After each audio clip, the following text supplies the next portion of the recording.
You're listening to the Nobody Asked Podcast. It's Thursday, bitches. Let's get into it. Hey guys, welcome back to the Nobody Asked Podcast. I'm your host, Sam.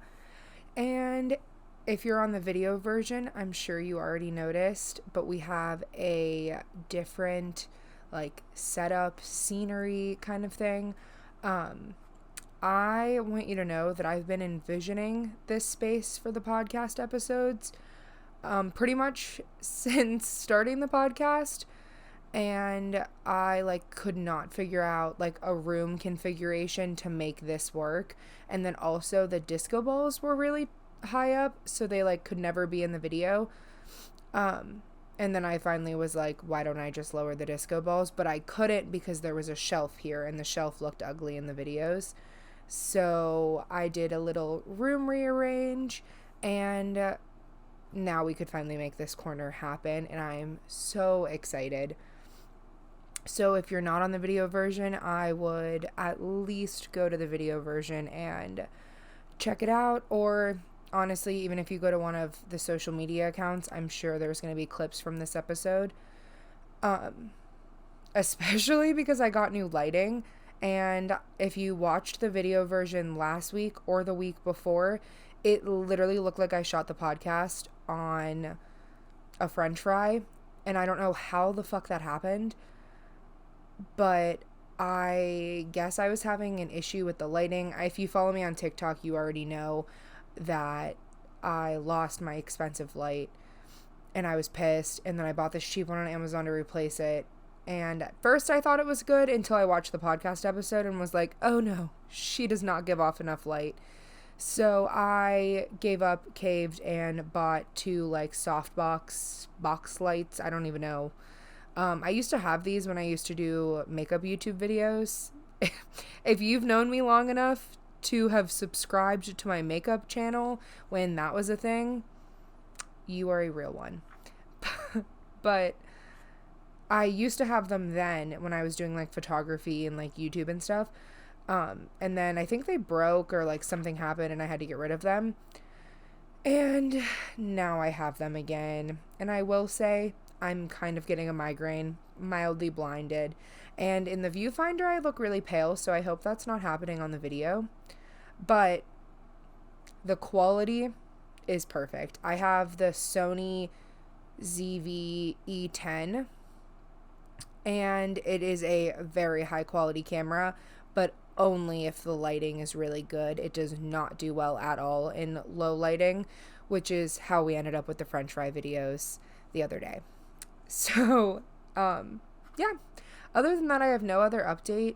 Just a new set, more episodes coming, and oh my god, I can't wait to tell you guys about next week's episode. It was going to be this week's, but we didn't have time to film it, so we're filming it on Sunday. But Tony is going to be on the podcast next week, and our 4-year, so today's the 19th, and our 4-year anniversary is on the 22nd. So on Saturday, we're going to celebrate, and then Sunday, we're going to film his first episode as a guest on the podcast.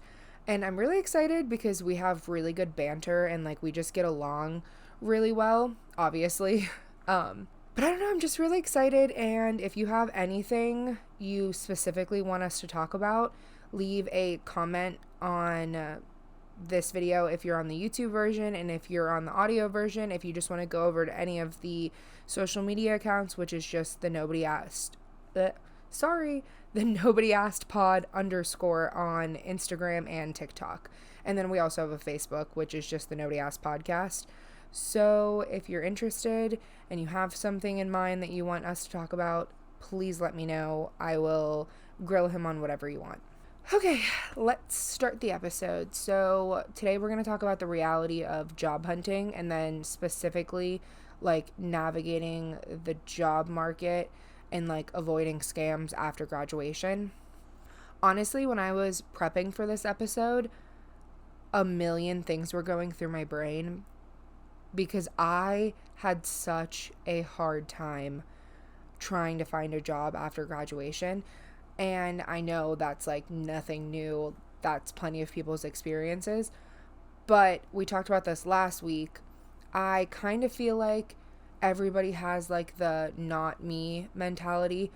You know it's going to be hard to find a job, but also it would be impossible to work 4 years towards a degree and be killing yourself to accomplish this, and then have in the back of your mind, oh, I'm not going to get a job even though I literally just spent 4 years studying this. So I feel like that's kind of how that happens. And at least for me, when I started looking for a job, I felt like that made it so much more difficult because I was just like, how can I not get one? I worked hard. I did everything I was supposed to do. I graduated. Like, my portfolio's good. I have a good resume. Like, you know what I mean? But realistically, you're not even considering, and like, you are, you know that there's other people applying for jobs. But again, when you're working towards something, it would be hard to keep going and stay motivated while also sitting there thinking, oh, there's 1,000 other people at different schools, all graduating in the same field as me. All of them, like, yes, my portfolio is good, but who knows? Theirs could be so much better. And I feel like it just kind of leaves you in a place where you're comparing, like, everything. You're comparing people. You're comparing your talent. I feel like you're comparing yourself to, like, your friends, because obviously there are career paths where you're going to have an easier time finding a job because it's more like in high demand or has like a better, higher rate after graduation. But for me, if you didn't already know, I'm a graphic designer, so that was not how it went. And again, this is specific to graphic design, but I just had a lot of issues with scams. So we're going to talk about that in a little bit. But I think that's something that could go for obviously all career paths, but I think for design at least, because it's like creative stuff kind of blends together, I feel like there were a lot of jobs like that were labeled marketing, but then like in the description it kind of seemed like they had like design elements, and like I could have went to school for that. So then I would apply and then go to the interview, and like the interview would always be on Zoom, and it was always somebody, I said we're going to talk about this later, and here I go. But it was always like somebody being like, oh, it's cold calling, it's sales. Like, and I understand that sales and cold calling are kind of, like, I get where the marketing aspect of that comes in, but that's still very different. Like, call it what it is, that's a sales job. The only reason you didn't call it a sales job is because not a ton of people want a cold call. And if that's your thing, great, but I know that's most people avoid that. So I feel like it was just shady because you're only calling it a marketing job because it's hard to get a job in this field. So obviously people are going to click it, and then you go to the interview and it's a sales job. And honestly, that's not even accounting for all the jobs that were literally just somebody trying to take money from me. And like, it never happened to me because I knew all of the signs, and like you read about it on Facebook all the time, but I know it happens to people all the time that like they don't figure it out until it's too late. But I had that like almost getting scammed happen so many times while I was looking for a job. And honestly, if you were a person, I mean, I'd highly doubt you see my podcast, but maybe you'll see a clip of this on TikTok. But if you were a person at home making a living off of stealing people's money and information by scamming newly graduated kids trying to look for a job, you fucking suck. You suck. I hope your power goes out. I hope you get a splinter. I just genuinely hope all of the worst things for you because it is so fucked up. And I know this happens to every age group. It's not just people that recently graduated college. But I feel like it's extra fucked up for the people that just graduated college because we're obviously not steady in our career path yet. But I just feel like people that just graduated college don't really have the experience are much more fragile because we are just starting to look. We're getting all the no's because everybody wants you to have experience, but nobody wants to give it to you. So you're constantly getting the no. And then you finally get a yes. And it's just like, I can't believe this is happening to me. And then you find out it's a scam.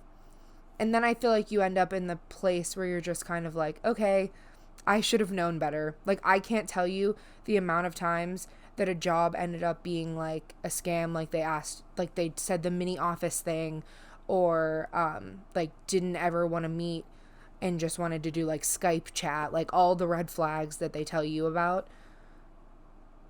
Anytime that would happen, I remember always crying and calling like Tony or my parents or my grandma.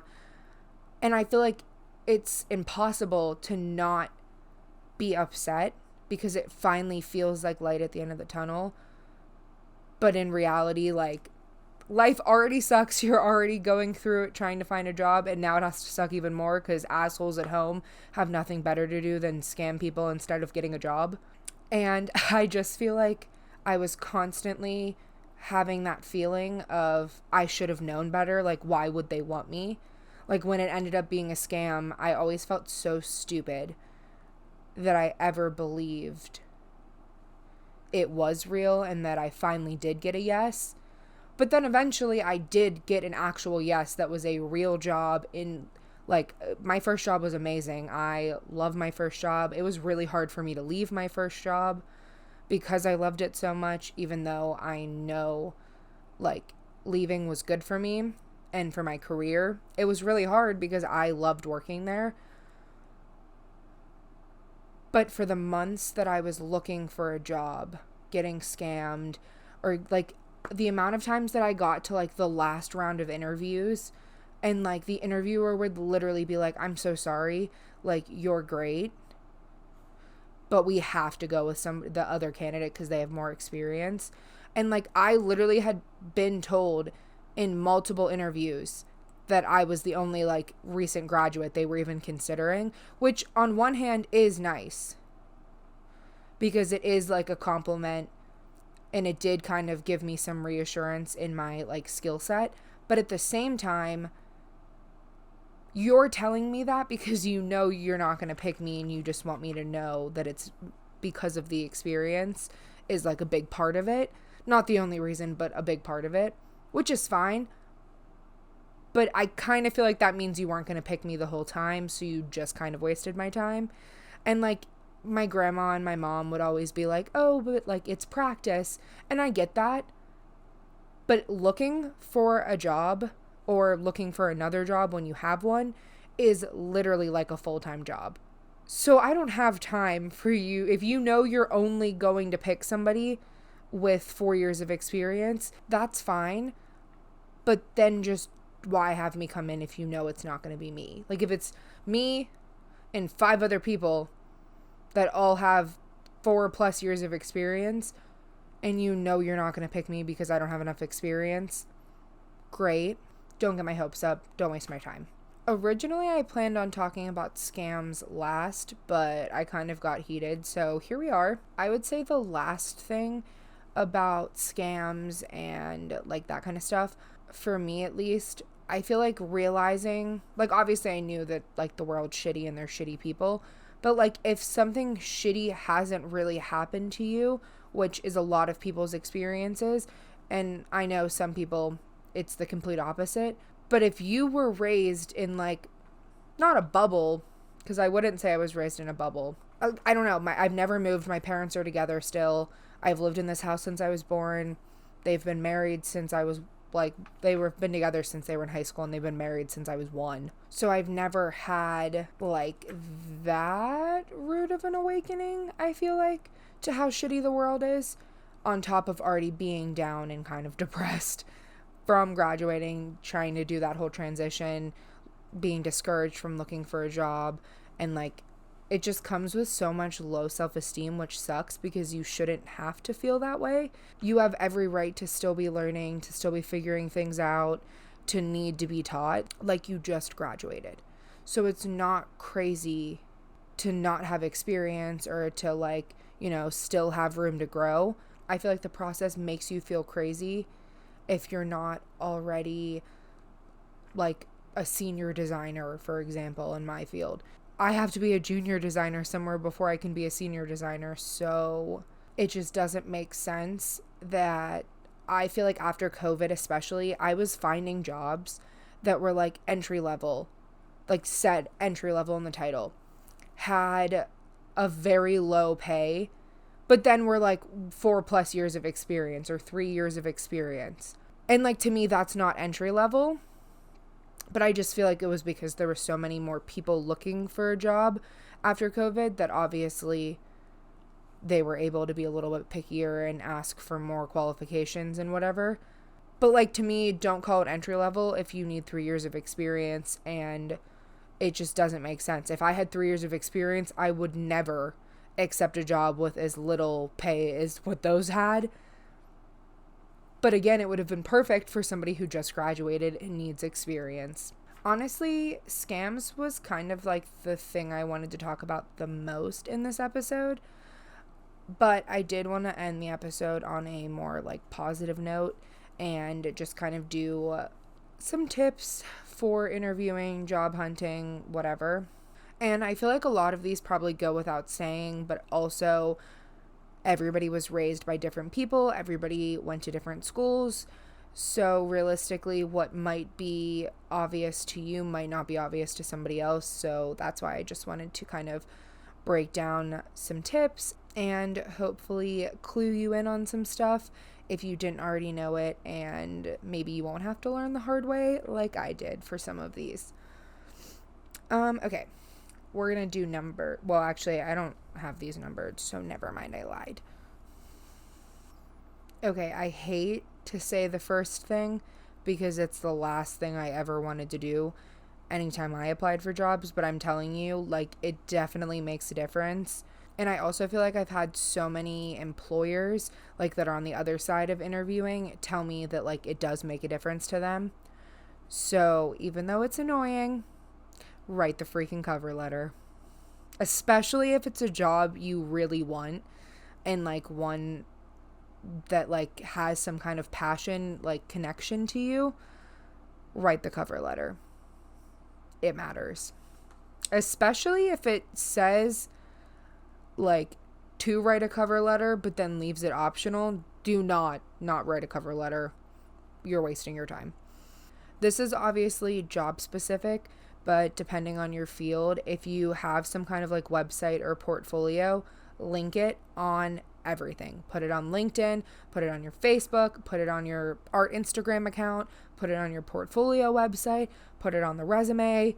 I know on Indeed sometimes they have like a little section that'll be like linked to your portfolio. Great. Slap her in. I don't care if you submitted a resume that also has that link. Put the link there because that's probably where they're looking for the link, because they literally asked for it. Speaking of resumes, I would make sure that you're making your resume visually appealing but still professional. And you want to, this is me being annoying and like designy, but you want to make sure that like visually it's clear to read. Things are in sections. Like, you don't want to have some skills here, some over here. And like, I can probably do a YouTube video on my like actual YouTube channel, because I'm going to start doing a lot of like design related art videos on there. So I can do a YouTube video kind of showing examples. I actually made mine in Canva, even though I'm a graphic designer, because at the time I was just in a rush and threw it in there, and I ended up liking it. And I've gotten a lot of compliments on the template that I picked, since like using it for job applications. And it was just crazy because it wasn't even like just people that hired me, like on interviews where I didn't end up getting it, like they still made a comment about my resume and like the style and the visual aspects of it. So Canva, if you're not a designer, is honestly the perfect tool for you, because they have so many templates that are already set up to be visually appealing. And then also make sure that it's updated with current information. You do not want to leave a job out or have it look like you're still working somewhere if you're not working there anymore. And then even as far as like contact information, you don't want to have like an old phone number on it. If you get a new phone, make sure you change it on your resume and on anything else that you're using to apply. And this kind of goes hand in hand with the contact information, but make a professional email. Don't just use your Sam Palmieri at westliberty.edu, and that's not actually my real email, but whatever. But don't use your college email. Don't use your like spam email from when you were young. Make an email specifically for applying for jobs, specifically to be contacted by those jobs, so you're not missing anything. And like it could just be your name. It could be, I think mine is some version of like my name and last name, contact@gmail.com. Great. Highly recommend making a professional email completely separate so that you can keep track of everything and you're not spamming all of your other accounts. Okay, and then these tips are more based on when you get an interview.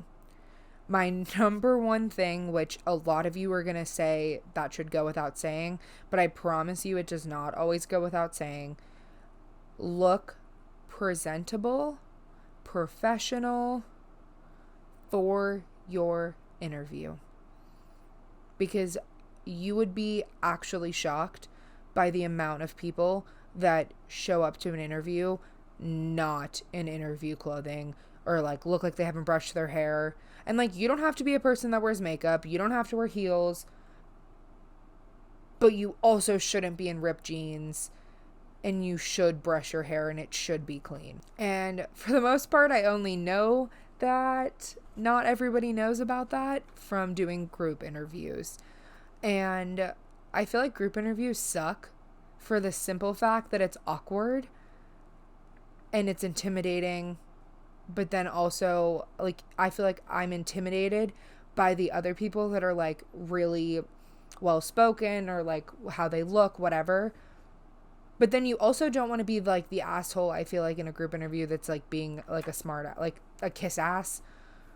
But like, it doesn't matter. If you get the job, who gives a fuck? You're never going to see these people again. So kiss whoever's ass you need to get that job. Who cares if you're embarrassing in the group interview? No one. But you do need to be respectful in the group interview. Don't be an asshole, because that's a bad look.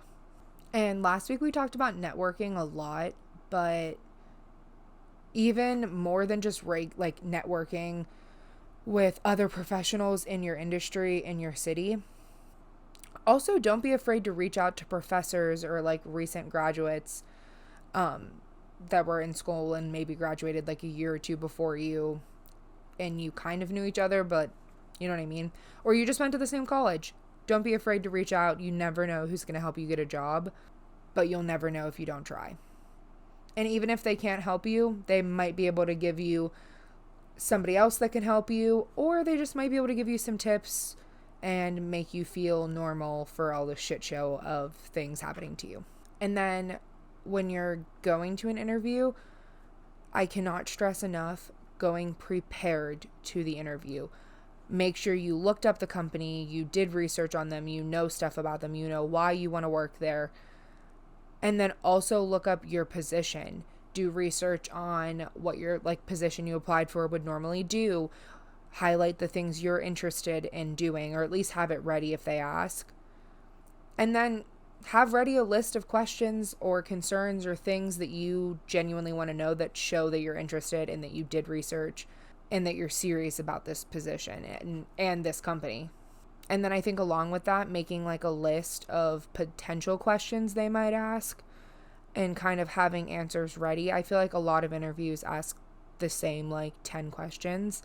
So keeping something prepared is ideal, even if you keep it kind of vague and then you just have to on the spot like kind of specialize it in the moment. It's just good to have already thought about, you know, the one time you had to work in a team when someone was being difficult or whatever the hell they're going to ask you. I also feel like this one should go without being said, but I know that it doesn't always. But do not be late. Get there early.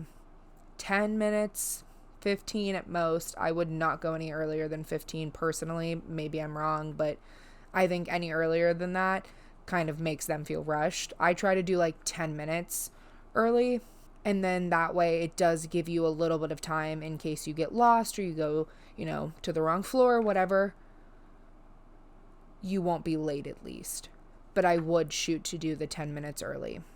And then this is for after an interview, but make sure you're sending some kind of like follow-up email or note. I know some people like actually send a note in the mail. I just send an email. But make sure you're sending something, kind of thanking them for their time and reiterating like that you're happy to be considered for the position, you're very interested, and you look forward to hearing from them. Doesn't have to be anything crazy. Maybe even if you can remember something you said or they said that stood out to you in the interview, find some way to kind of tie that back in so it shows that you're serious and you were paying attention and you did value that conversation. And then, in the spirit of keeping this short, lastly, be patient. I know I would not have listened to this advice a year and a half ago, but everybody that was trying to tell me to calm down and the jobs would come when they were ready, and like if I didn't get it, it's because it wasn't the right fit, they were all right. And I know that it's really hard to hear that. I totally understand. I'm not offended at all if you cannot take this advice, because I absolutely could not have taken it 2 years ago. But I'm telling you, they're right. Be patient. It will happen. And I guess this depends on what kind of person you are, but I'm a big believer on if it's meant to happen, it'll happen. And if I could go back, I would try to convince myself that everybody's right when they say that. I will figure it out. It'll all work itself out eventually. But just don't give up. Be persistent. Even if you have to get a part-time job in the meantime. Honestly, when I was looking for a job before getting a part-time job after college, I feel like I was extra miserable because I was so poor that I was just like, I need this. Every no was like a desperate no. But then I feel like whenever I started working at Target, which it was technically part-time, but I mean, it was like 37 hours a week. But when I got like a till I find my big kid job kind of job, I feel like it kind of alleviated a lot of the like dire pressure, and mental health wise, I felt better. Like I was still dead inside from having to work at Target instead of be a designer. But the no's felt a little bit less harsh because I wasn't like, fuck, I have $3 in my bank account and now I have to go through another 3 weeks of interview processes with somebody else just to get a no. You know what I mean? I just think people always say it's easier to find a job when you have a job. So even if you just find something that can make money, start your savings, and keep you busy and not poor and mentally stable, then that's great. And even better if it's something you like. Target, not so much. But the number one thing I can say is to just be patient and not to give up. There were so many times that I was like, fuck it, I'm just going to take like a phone customer service job, which there's nothing wrong with those. That's just not what I went to school for. I didn't go to school for this to not try to do it. And there were so many times in the first year I was like, forget it. I just want to like have a salary and be done with this. Like, I don't even care what it is. And now when I look back on it, I'm like, thank fucking God I didn't give up, because now I am a graphic designer. I have a year of experience at my first job, which was the best first job I could ever ask for. And then now I'm working at another marketing company, getting more experience working from home. Like it will happen. It can happen. Just don't give up. Don't let the voice in the back of your head talk so much shit on you that you quit. I hope that helps. And I know I said this last week, but graduation is right around the corner. And if you're about to graduate, enjoy it. Congratulations. A lot is coming, but it is going to be totally fine. And just enjoy every single moment of the last few weeks you have as a college student, because you will definitely miss it. But also, I feel like I'm finally at a place to say that I miss it, but I wouldn't go back. And I love who I am now. I love my life. I love being an adult. Sometimes I still want to whoop my car off the bridge, but overall, it gets better. Everything will figure itself out. So, yeah. If you want to see me make Tony wildly uncomfortable by making him record a podcast, then come back next week. I'm very excited. There will be a video version and an audio version. And I hope you guys have a great rest of your week and an even better weekend. And I will see you bitches next Thursday. Bye.